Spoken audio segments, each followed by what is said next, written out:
ही बसची भैया आज ही बस आपल्या हातून उद्घाटन झालेलं आहे, काय सांगणार आणि याचा काय फायदा आहे प्रवाशांना?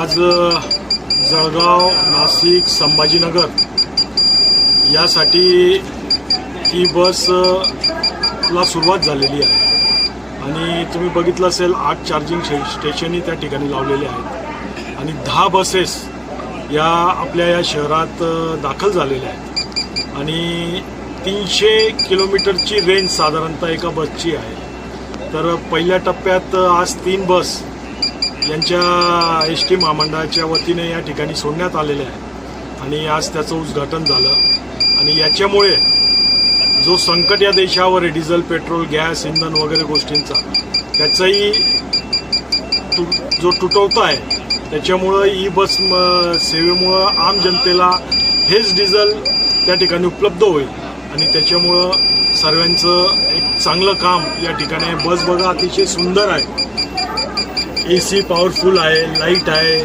असं वाटतं का आपण प्लेनमध्ये बसलो आहोत। अतिशय सुंदर अशा बसेस सरकारने या ठिकाणी उपलब्ध करून दिल्या, त्याबद्दल मी या महाराष्ट्राचे मुख्यमंत्री आदरणीय देवेंद्र फडणवीस यांचा आभार व्यक्त करतो का त्यांनी धुळ्याला 10 बसेस दिल्या पहिल्या टप्प्यात, येणाऱ्या टप्प्यात बाकीच्या बसेस येतील म्हणून त्यांचा मनापासून या ठिकाणी आभार व्यक्त करतो। बोली खानदेश मराठी न्यूज।